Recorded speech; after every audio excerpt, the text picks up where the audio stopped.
नमस्कार, मेरा नाम है Akash Sharma. Welcome to trade growth channel. तो जैसा डर था फ्राइडे को वैसा ही हुआ। खैर, बात करेंगे मंडे मार्केट की। निफ्टी के बिहेवियर को समझने की कोशिश करेंगे कि कैसा रह सकता है मंडे को, और साथ ही साथ बात करेंगे निफ्टी के इम्पोर्टेंस लेवल की। पहले बात करते हैं कि मार्केट के गिरने के पीछे क्या कारण हो सकता है।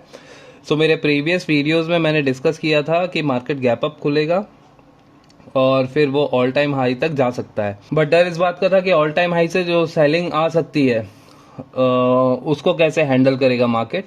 बट समहाउ सेलिंग आई, और इसका अगर एक बड़ा रीज़न बोला जाए तो वो इंडिया विक्स।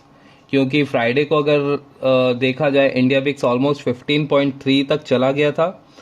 हमने पहले भी डिस्कस किया था, जब इंडिया विक्स बढ़ता है तो वो किसी भी साइड एक बड़ा मूवमेंट ट्रिगर करके दे सकता है।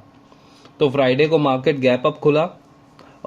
वैसे भी वो सीधा गैप अप खुला, वो भी ऑल टाइम हाई से। और ये एरिया, जैसा मैं पहले भी बोल रहा था, ये एरिया ऑफ वैल्यू था फॉर सेलर्स। तो जो मार्केट वहाँ से गिरना शुरू हुआ है तो एक के बाद एक एसएल स्टॉप लॉस उड़ाता हुआ नीचे आ गया। बात करें इंडिया विक्स के बढ़ने की, तो इसका कोई सॉलिड और या फिर स्पेसिफिक रीज़न नहीं है, सिवाय इलेक्शंस के अलावा बोलना चाहिए। आज भी इंडिया विक्स 14.62 पे है, और आने वाले वीक में अगर ये इसी तरह बढ़ता है तो एक और बड़ा मूवमेंट ट्रिगर करके दे सकता है either side.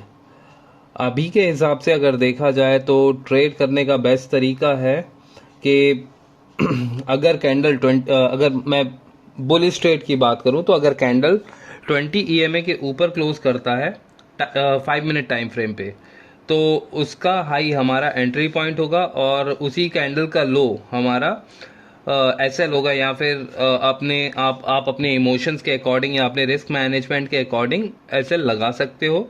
Target will be 1:2।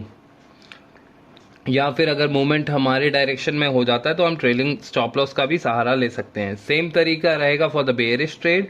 Bearish trade के लिए भी, कि अगर कैंडल 20 ईएमए के नीचे क्लोज करती है तो हमारा एंट्री रहेगा। उस क्लोज के नीचे अगर वो निकलती है तो हमारी एंट्री रहेगी, और उसी कैंडल का हाई तक अगर कैंडल जाती है तो वहां पे अपन अपना स्टॉप लॉस रख सकते हैं, या फिर अपना जो रिस्क मैनेजमेंट है उसके अकॉर्डिंग रख सकते हैं। तो टारगेट विल बी 1:2 यहाँ पे भी।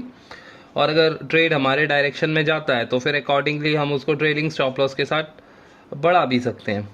अब बात कर हम्म अब बात करते हैं मंडे को क्या लेवल्स पे ध्यान देना है, कैसा हो सकता है मार्केट का बिहेवियर।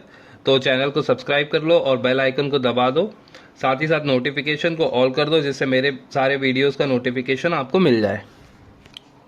बात करें निफ्टी के अपसाइड मूवमेंट की, तो अगर निफ्टी 22,540 के ऊपर निकलता है तो फर्स्ट टारगेट विल बी 22,620, और उसके बाद सेकेंड टारगेट रहेगा 22,700। और अगर इसको भी तोड़ता है, ऑब्वियसली इसके ऊपर भी अगर निकलता है, तो फिर ऑल टाइम हाई हमारा नेक्स्ट टारगेट रहेगा। वहीं अगर हम डाउन साइड मूवमेंट की बात करें तो 22,410 के नीचे अगर मार्केट निकलता है तो हमारा पहला टारगेट रहेगा 22,350, और अगर इसको भी तोड़ता है तो सेकेंड टारगेट विल बी 22,280।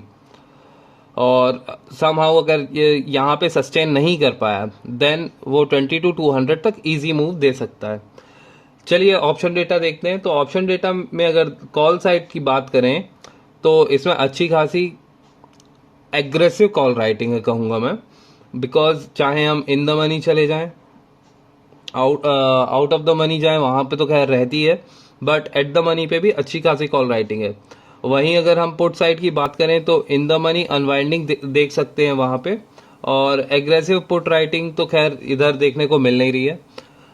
चलिए मिलते हैं नेक्स्ट वीडियो में, तब तक के लिए ऑल द बेस्ट, बाय।